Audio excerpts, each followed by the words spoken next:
रविवार की शाम 6:15 बजे, जहां सारे मिनिस्टर शपथ ग्रहण करने के लिए एकत्रित हो रहे थे। वहां दूसरी तरफ जम्मू कश्मीर की रियासी जिले में एक हिंदू भक्त को लेकर जा रही बस पर टेररिस्ट ने अटैक किए और 9 लोगों की जान चली गई है। तो इस इंसिडेंट को लेकर स्पेशल फोर्सेस का क्या एक्शन रहा है और प्राइम मिनिस्टर नरेंद्र मोदी का डिसीजन क्या रहा है, तो चलिए इस इंसिडेंट को पूरे विस्तार में समझते हैं।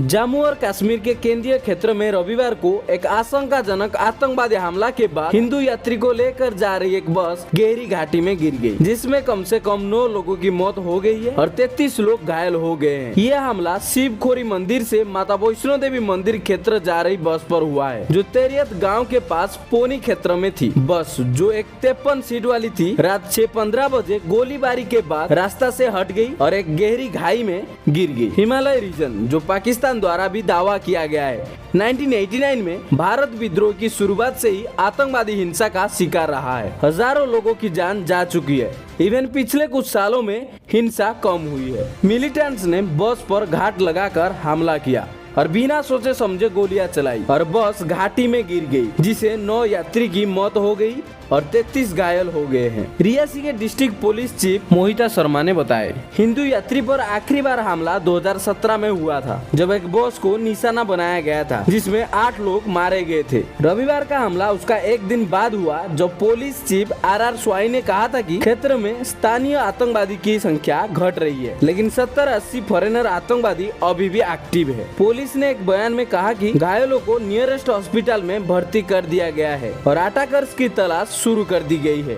यूनियन मिनिस्टर अमित शाह ने रविवार को कहा कि जम्मू कश्मीर के रियासी में यात्रियों पर हुई इस नीच आतंकवादी हमले में शामिल लोगों को बख्शा नहीं जाएगा और वो कानून के सामना करेंगे। शाह ने दूसरी बार यूनियन मिनिस्टर के शपथ लेने के बाद कहा कि उन्होंने जम्मू कश्मीर के लेफ्टिनेंट गवर्नर मनोज सिंह और DGP RR स्वाई से बात की और आतंकवादी हमले के बाद की स्थिति का जायजा लिया, जिसने अब तक लोगों की जान ले ली है। शाह पिछली सरकार में यूनियन होम मिनिस्टर थे, जबकि नई सरकार की विभाग अभी बनाई नहीं गए हैं, लेकिन ये संभावना है कि वो इस सरकार में भी यूनियन होम मिनिस्टर बने रहेंगे। शाह ने कहा कि स्थानीय प्रशासन तुरंत मेडिकल सुविधा प्रदान करने के लिए वार फुटिंग पर काम कर रहे हैं। भगवान मरने वाले की परिजन को इस दर्द से सहने की शक्ति दे। मैं घायलों की जल्दी रिकवरी की भी प्रार्थना करता हूं, शाह ने कहा है। प्रधानमंत्री नरेंद्र मोदी ने रविवार को जम्मू कश्मीर के रियासी जिला में हुई आतंकवादी हमला के बाद स्थिति का जायजा लिया। लेफ्टिनेंट गवर्नर मनोज सिंह ने कहा कि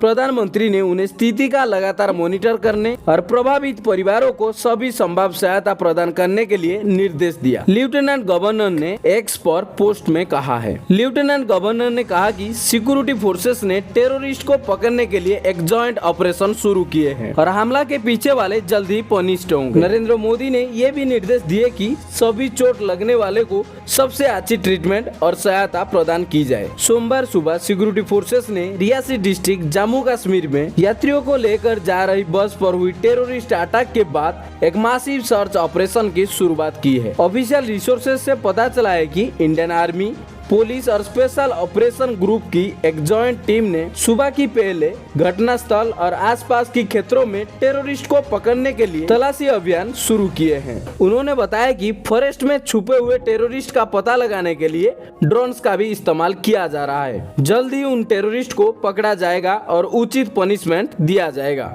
तो ये था आज की डिफेंस न्यूज।